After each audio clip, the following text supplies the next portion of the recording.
Miss na miss ka na ni Lloyd. Araw-araw siyang nagtatanong kay Lola tungkol sa'yo. Kapag may oras ka, mag-video call ka sa kanya.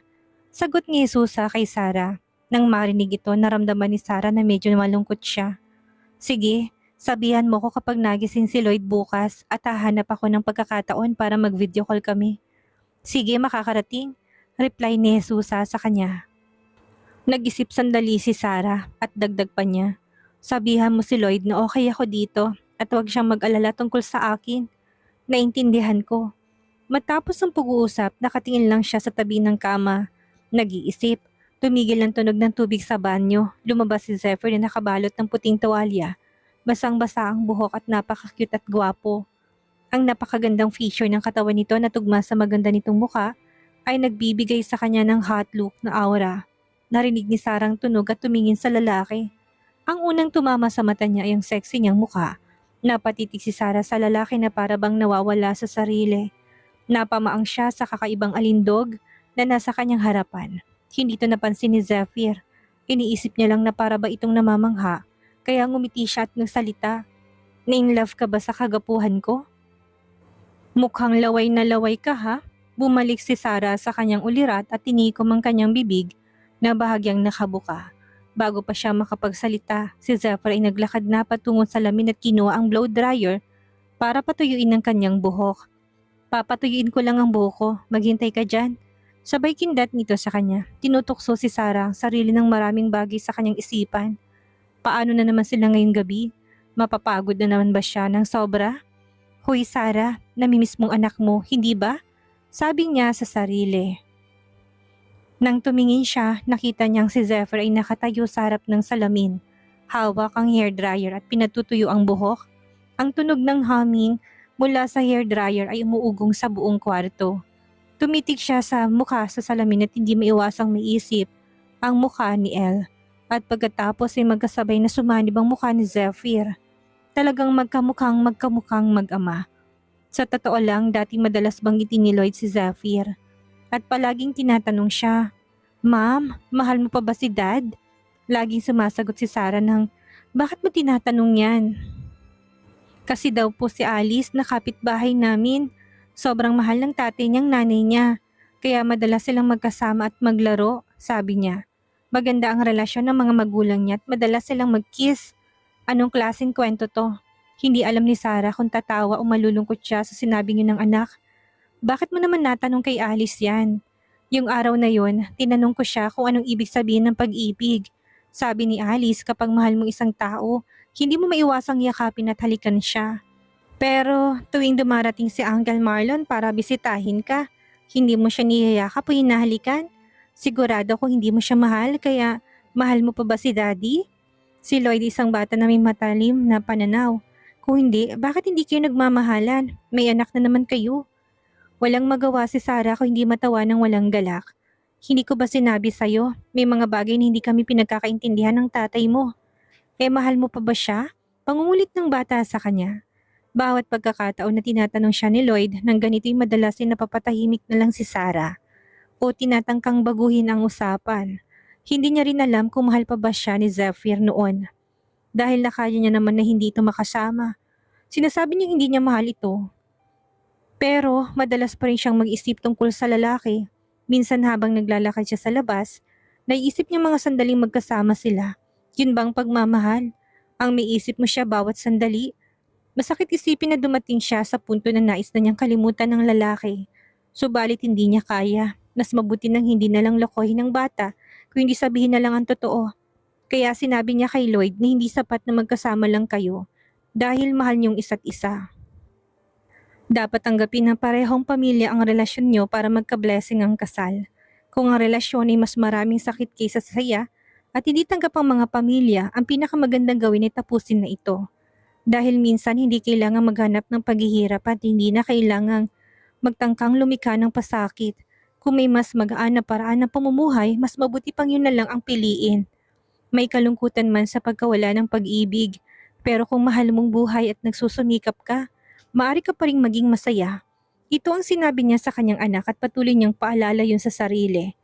Noon ipinangako niya sa sarili na hindi na niya iibigin pa si Zephyr. Subalit ngayon, eto siya, nasaya sa piling ng lalaki, kahit nalulungkot at namimiss ang kanilang anak. Ang pamilya Loizaga at ang pamilya de Vera ay laging may mga hindi mapagkasunduan na hidwaan. Kaya ba niyang labanan ng lahat kahit na magalit pa si LV? Kaya ba niyang salangin ang kanyang biyanan? Makalagas kaya siya sa mapanuring mata at pananalita nito. Kung talagang magagalit si LV ng todo, magiging balakid to sa kanyang emotional na damdamin.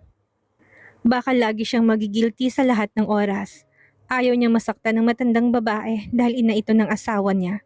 Sa loob ng 4 na taon, tuwing naisip niya si Zephyr, sinasabi niya sa sarili na huwag na lang isipin ng lalaki. Huwag makinig at hayaan na lang, maaari naman niya matagpuan ng tamang tao para sa kanya at mamuhay ng masaya. Meron siyang Lloyd at kumpleto ng buhay niya.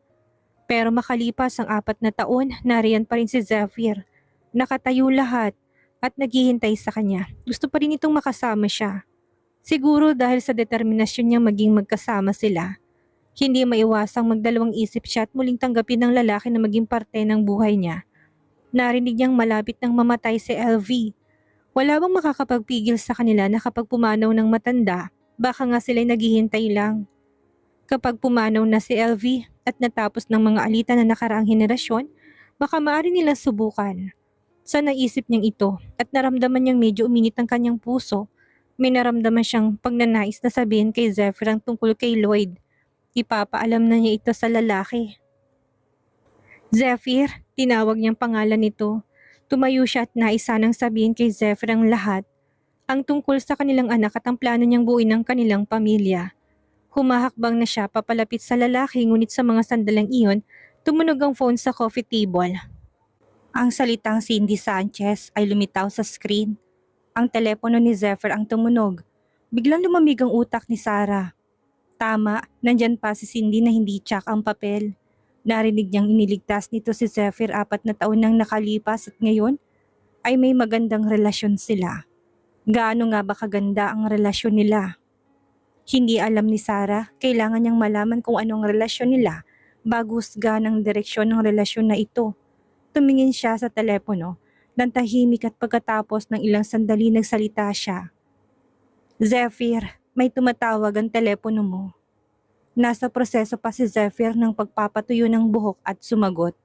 Pakiabot naman. Kinuha ni Sarah ang telepono. Pinatay ni Zephyr ang dryer saka nagtanong, sino bang tumatawag? Parang hindi maipintang mukha ni Sarah nang sagutin siya. Si Cindy oh. Nais sana niyang patayin na lang ang tawag subalit bigla siyang may naisip. Naalala niya huling pagkakataon na hindi siya sinagot ng tawag nito at nahuli ito ng mga tao ni Marlon kaya nakaramdam siya ng konting awa kaya't sinagot niya ito.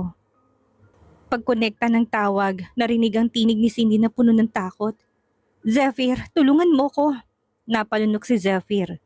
Ano nangyari? Bumalik na naman ang mga tao ni Marlon. Nanginginig ang boses ni Cindy. Pumunta ako sa isang cocktail party na nairepresentang kumpanya kanina. Tapos sinundan ako ng ilang matataas na lalaki na nakasuot ng mga work clothes. Napanggap silang mga electrician at sinundan ako. Nakita ko yung snake tattoo sa braso ng isa sa kanila. Siya yung grupo na nang kidnap sa akin nung nakaraan. Parang gusto na talagang umiyak ni Cindy sa kabilang linya. Tumigil saglit si Zephyr at inutusan siya. Maghanap ka ng lugar na pwedeng pagtaguan. Huwag kang gumawa ng ingay. Sabihin mo sa akin kung anong klase ng lugar. Pupunta ako at hanapin kita. Oo Zephyr, puntahan mo ko. Natatakot ako. Pupunta ako kagad. Tinapos ni Zephyr ang tawag at tumingin kay Sarah. Nakatayo si Sarah sa tabi at naririnig ang buong pag-uusap. Malamang ay alam na niya kung anong nangyari. Baka sa mukha niyang pag-alala, inaatake na naman ni Marlon si Cindy. Kailangang hanapin ni Zephyr si Cindy ngayon at hindi niya alam kung saan ito nagtatago. Nagsalita si Zephyr. Sarah, si Cindy ay sinusundan ng mga tao ni Marlon. Kailangan ko siyang iligtas ngayon. Tumango si Sarah. Sige, pumunta ka. 4 na taon nang nakalipas. Malaki ang naitulong niya sa akin. Ngayon, siya ay sinasaktan ni Marlon dahil sa akin. Hindi ko siya kayang pabayaan. Pakiramdam ni Zephyr hindi masaya si Sarah kaya't nilinaw niya ang lahat. Magagalit ka ba kung tutulungan ko siya? Hindi. Umiling ang ulo ni Sarah. Anong mangyayari kung magagalit siya? Kailangan ni Zephyr tulungan ng babaeng yun. Hinawakan ni Zephyr ang kanyang pisngi saka siya hinalikan sa labi. Ikaw ang mahal ko. Tutulungan ko lang si Cindy bilang pagtanaw ng utang na loob. Okay na ba yon? Muli siyang tumango sa huminga ng malalim. Ang kanyang mga mata ay malungkot, subalit hindi niya maaring pigilan ang lalaki. Sa susunod na lang niya sasabihin ditong lahat kapag hindi naabalang isipan nito. Ayaw niyang makadagdag at makagulo pa, muling tumingin si Zephyr sa kanya. Pagkatapos nagsuot ng damit at umalis. Pagbalik ko mamaya, ikikwento ko sa iyo kung anong nangyari. 4 na taon nang nakalipas, pinisil pa ng lalaki ng bahagya ang kanyang pisngi. Sige, tumango si Sarah bilang sagot. Mag-ingat ka, Habi. Ngumiti si Zephyr sa kanya ng matamis. Oo, asawa ko, para sa'yo. Sa abandonadong bodega, nakatayo si Cindy sa harap ng ilang mga lalaking nakasuot ng work clothes na may eleganting postura. Ang lalaki nakaupo sa unahan na isang banyaga na may dragon tattoo sa makapal na mga braso. Ang pangalan niya ay Javier.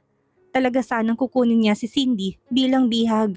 Inutusan ni Marlon na kidnapin si Cindy upang ipalit kay Sarah.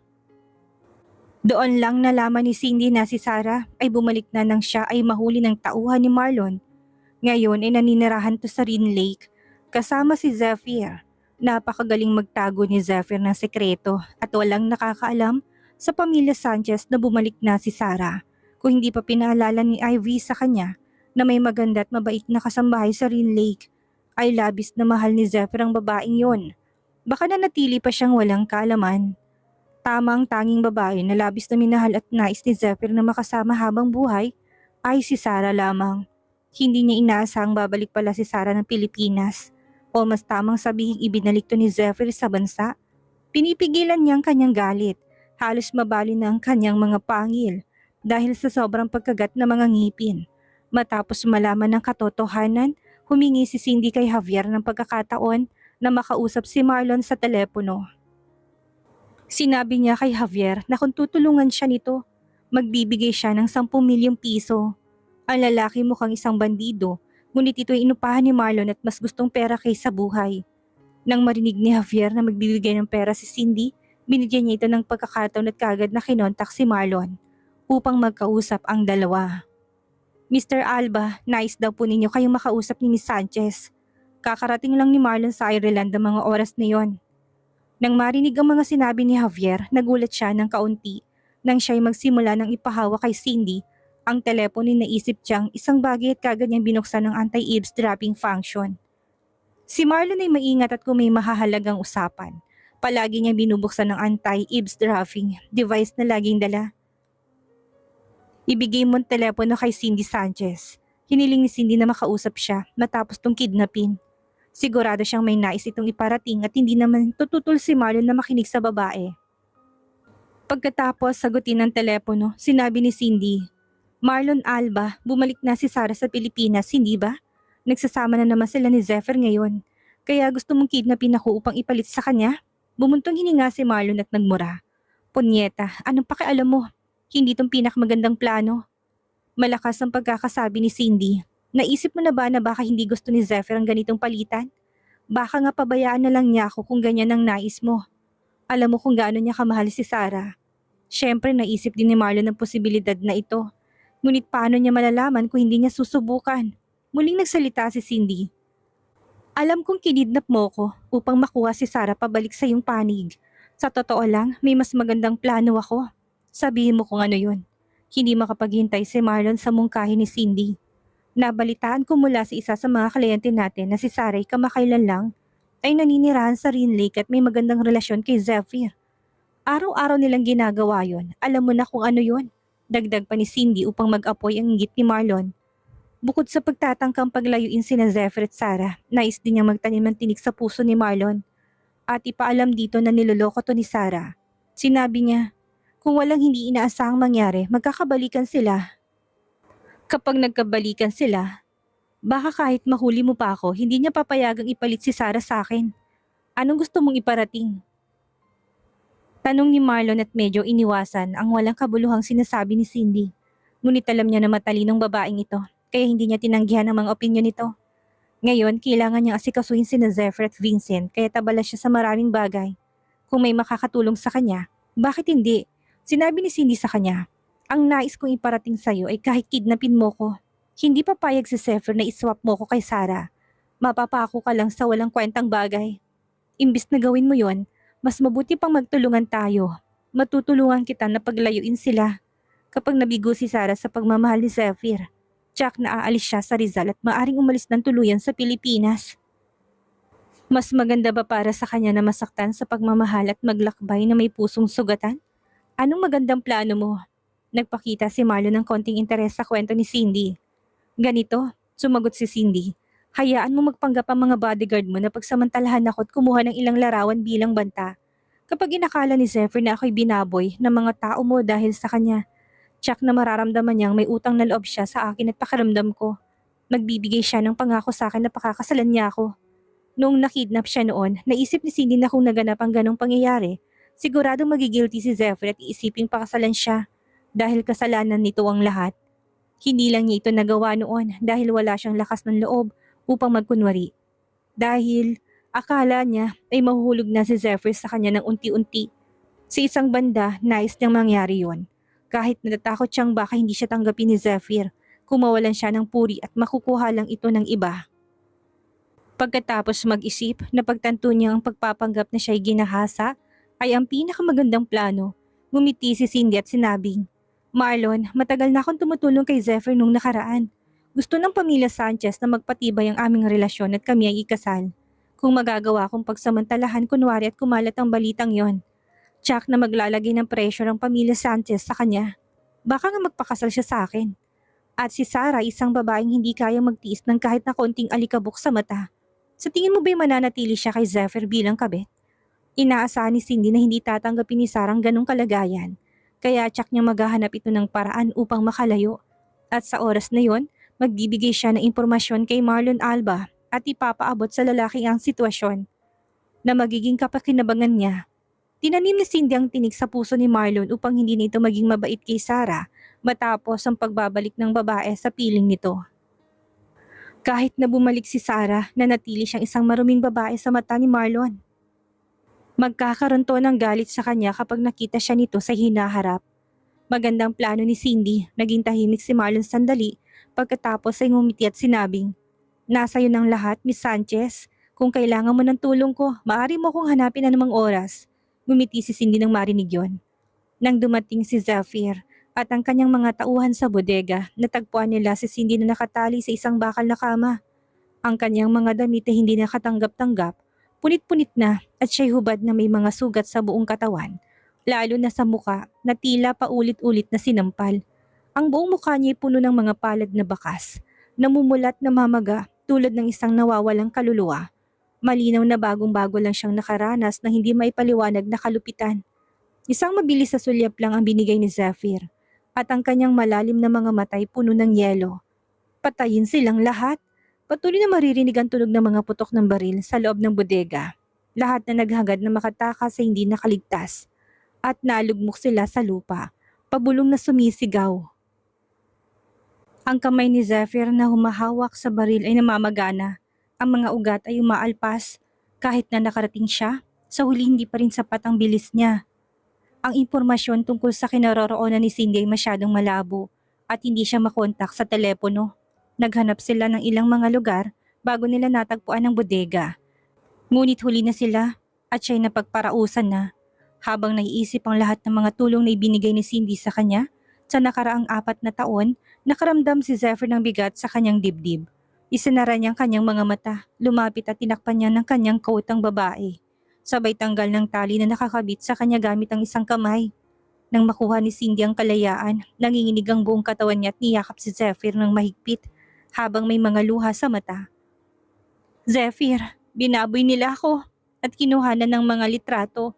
Pagkarinig nito, ang mga mata ni Zephyr ay naging malupit at nagutos kay Mr. Jomar. Hanapin ang mga litrato. Kinalughog ni Mr. Jomar ang katawan ng mga nakahandusay na tao upang makita ko nandun ang mga larawang sinasabi ni Cindy. Ang mga litratong ito ay kinuha ni Cindy upang may patunay siya na siya'y binababoy at nilapastangan. Para maging makatotohanan ng lahat, kailangan niyang mag-post ng hubad at nang lalong mag-guilty si Zephyr.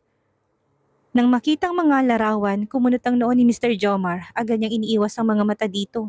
Kapag dakay tinawag si Zephyr upang magtanong, "Sir, narito ng mga larawan ni Miss Cindy. Ano ang gagawin namin dito?" "Sirain lahat yan," malamig na utos ni Zephyr na hindi maipintang pagmumuka. "Opo, masusunod po." Agad na inaksyon na ni Mr. Jomar ang utos ni Zephyr. Nanginginig pa rin si Cindy, naninigas ang buong katawan niya at nagtanong, "Zephyr, si Marlon ang may pakana nito at maaring may mga kopya pa siya ng mga litrato. Ano ang gagawin natin?" "Zephyr, binaboy nila ako. Wala na akong hinaharap. Wala na akong may pagmamalaki." Tumulong mga luhang nakabitin sa mga mata ni Cindy. "Magpunta na muna tayo sa ospital." Mahinahong sagot ni Zephyr. Hindi niya alam ang sasabihin kaya pinilit niyang kumbinsihin si Cindy na magpagamot, ngunit tumanggi si Cindy na magpatingin sa doktor. Dinala siya sa kwarto ng ospital habang nanginginig at nagsasabing, "Ayoko, Zephyr. Ayoko magpatingin sa doktor. Ayoko makita nila ako na madumi." Umiiyak at nagmamakaawa siya. Hindi to kayang tiisin ni Zephyr kaya sinabi niya, "Hayaan mong tingnan ka ng doktor. May masakit ba sa'yo o nasugatan ka?" "Hindi, ayoko magpatingin sa doktor." Paulit-ulit niyang sinasabi to, may luha sa kanyang mga mata, umiling at tila tuluyan ng gumuho ang kanyang isipan. Halatang may pinagdadaanan siya. Kalaunan dumating ang mga kamag-anak nila mula sa pamilya Sanchez. Nang malaman ni Naginang Sanchez at Eloisa ang nangyari, nagmamadali silang pumunta at tinanong si Zephyr sa labas ng kwarto. "Zephyr, anong nangyari?" Dumalo si Cindy sa isang salo-salo ngayong gabi at sinundan siya ng kung sino. Sa puntong ito, hindi na makapagpatuloy si Zephyr. Nagkaroon ng bikig sa kanyang lalamunan at parang hindi niya kayang magkwento. "Bakit siya sinundan?" tanong ni Eloisa, habang tumutulong mga luha. Ang Cindy niya, ang maganda niyang si Cindy, ang akala niyang ikakasal kay Zephyr. Paano nangyari to? Para kay Eloisa, parang bumagsak ang langit at gumuho ang lupa. Sa mga sandaling iyon, lumabas ang babaeng doktor at nagtanong, "Nandito na ba ang pamilya ni Miss Sanchez?" "Ako ang kanyang ina." Tumayo si Eloisa, namumulang mga mata. "Kamusta ng aking si Cindy?" "Maayos naman siya, hindi ba? Walang nangyaring pangit sa kanya." Medyo masama pong estado ng kaisipan ni Miss Sanchez. Tumanggi siyang makipagtulungan sa doktor dahil kayo pong kanyang ina. "Pumasok ka at kumbinsihin po siya na makipagtulungan sa amin," sabi ng doktor kay Eloisa. "Sige," sagot ng babae.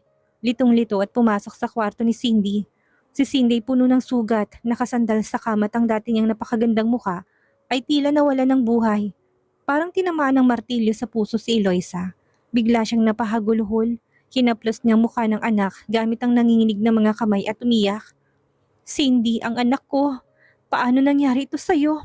Wala nang ibang tao sa kwarto ng mga oras na yon. Nagsalita si Cindy. "Mama, huwag kang mag-alala. Ayos lang ako." Natigilan si Eloisa ng 2 segundo at pinunasan ng kanyang mga luha. "Cindy, sigurado ka ba na ayos ka?" sabi ni Zephyr. "Ayos lang ako." "Niloko ko lang siya," malamig na sagot ni Cindy. "Bumalik na si Sarah sa Pilipinas." "Ha?" Naguluhan si Eloisa sa narinig. Pagkaraan ng ilang sandali, naalala niya kung sino si Sarah at galit na sinabing, "Ang babaeng yun, may gana pang bumalik? Bakit sa tingin mo gumawa ako ng ganitong plano?" Sagot ni Cindy sa ina. Bumalik si Sarah at si Zephyr ang nagdala sa kanya pabalik. Ngayon, nakatira siya sa pribadong tirahan ni Zephyr. Lumalim ang ekspresyon sa mukha ni Eloisa. Pinagtaksilan siya ni Sarah 4 na taon nang nakalipas. At gusto pa rin niyang makasama ang babaeng yun? Talagang si Zephyr ay isang hangal na lalaki. Hindi ko alam kung anong iniisip niya. Medyo iritado si Cindy sa kanyang opinyon ng babaeng yun ay dapat nang mawala. Pero tila hindi magawang gawin yun ni Zephyr. Malamig niyang sinabi, "Ginawa ko ng lahat para sa kanya nitong mga nagdaang taon at binuhos kong sarili ko sa De Vera Group. Hindi ko inakala na pagkatapos niyang pumunta sa Amerika, muli siyang masisilaw sa babaeng yun." Punong-puno ng selos si Cindy sa katawan. Akala niya na matapos patayin ni Zephyr si Sarah, siya nang pipiliin itong pakasalan. Pero hindi niya inaasahan na itong mangyayari matapos pumunta ng lalaki sa Amerika. Sa loob ng maraming taon, buong puso niyang inasikaso ang De Vera Group dahil iniisip niyang siyang magiging ginang nito. Ngunit hindi niya inakalang babalik muli si Sarah upang maging bahagi na naman ng buhay ni Zephyr. Matagal na nagplano si Cindy at isa lang hakbang ang layo niya mula sa pagiging Mrs. De Vera. Paano siya papayag ng lahat ng kanyang pinaghirapan ay mapunta lang sa iba? Napairap siya ng malamig at sinabing, Kung may lakas ng loob ang babae yun na bumalik, ipaparanas ko sa kanya muli ang nangyari 4 na taon na nakakalipas. Kung aayawan na ni Marlon si Sarah, ang nais niyang gawin sa babaeng yun ay patayin at pira-pirasuhin upang mawala na sa mundong babaeng balakid sa kanyang kaligayahan. Galit na galit siyang nag-isip at tinanong si Eloisa, "Kamusta na si tita? Bumuti na bang kalagayan niya kamakailan?" Umiling si Eloisa, "Ganun pa rin. Halos nasa bingit na siya ng kamatayan. Humanap ka ng pagkakataon para makita siya at sababihin sa kanya na bumalik na si Sarah." Pagmamando niya sa kanyang ina. Napahinto si Eloisa. "Cindy, malubhan ang tita mo ngayon kung malalaman niya ang balita. Baka hindi niya kayanin." Si LV ay kapatid niya at ayaw niyang ilagay ito sa kapahamakan. Kung may mangyari man sa kanya, si Sarah ang dahilan. Wala tayong kinalaman doon. Ang tatay niya ang pumatay sa asawa ni tita. Sagot ni Cindy sa ina na tila nasasabik habang kumikislap ang kanyang mga mata. Kung si LV ay mamamatay dahil sa galit, magiging masaya si Cindy sa tuwing may isip niya ito sa hinaharap. Ang ideyang yun ay tila nagbibigay sa kanya ng kasiyahan. Ilang minutong lumipas, lumabas si Eloisa mula sa kwarto ng ospital. Nanginginig ang ulot, may pagod na ekspresyon. Tumanggi si Cindy na magpa-examine. Ang kwento tungkol sa pangbababoy kay Cindy ay peke, kaya't wala silang paraan para maisagawang pagsusuri. Kung susuriin siya, malalaman ni Zephyr na nagsisinungaling lang si Cindy. Ang mukha ni Zephyr ay hindi maipinta, para rin sa ikakabuti niyang eksaminasyon. "Paano mo siya mapipilit?" Galit na sagot ni Eloisa. "Kakalabas na lang mula sa isang napakaseryosong trauma sa isip. Wasak ang puso niya. Paano siya makikipagtulungan sa eksaminasyon ng doktor?" Nakikinig si Ginang Sanchez sa kanilang usapan. Nalalabong kanyang paningin, hindi makapaniwala ng pinagmamalaki niyang apo. "Eloisa, si Cindy ba talaga ay?" Hindi na maituloy ni Ginang Sanchez ang sasabihin. Paus ang boses niya. Nanatiling nakatayong matandang babae. Nalalabong mata at bigla siyang natumba sa sahig. "Lola," inalalay ni Zephyr ang matandang babae. Matanda na ito't hindi kinayang ganong klaseng dagok. Kaya nawalan to ng malay. Tumawag si Zephyr ng doktor upang matignan ang kanyang lola. At natural na mailihis ng usapin tungkol kay Cindy. Hindi na nakauwi si Zephyr buong gabi. Pagkagising ni Sarah, hindi niya nakita si Zephyr at naisip niyang seryosong nangyari. Habang kumakain ng agahan, nakita niyang balita sa TV. Inuulat ng balitan tungkol kay Cindy. Sinasabing pinagsamantalahan siya kagabi at dinala siya ni Zephyr sa ospital nung madaling araw. Sa larawan, sirang-sirang kanyang damit at mukhang kaawa-awa. Hindi maiwasang bumigat ang pakiramdam niya. Nagmamadaling tumulong si Zephyr. Pero huli na ba ang lahat? Hindi alam ni Sarah kung bakit, pero parang magulong kanyang isip. Si Marlon ang may kagagawa nito at dumalo si Cindy sa cocktail party bilang kinatawan ng De Vera Group. Sa madaling salita, napahamak si Cindy dahil kay Zephyr. Biglang sumagi sa isip ni Sarah isang kakaibang kaisipan. Kung si Cindy ay pinagsamantalahan dahil kay Zephyr at magkaroon siya ng may problema sa kaisipan sa hinaharap, magagawa pa kayang iwanan siya ni Zephyr? Anong mangyayari ngayong pinalabas ni Cindy na napahamak siya at naging konsensya to ni Zephyr? Muli kayo maging hadlang ito para sa relasyon ni Zephyr kay Sarah? Yan ang ating aalamin sa susunod nating kabanata.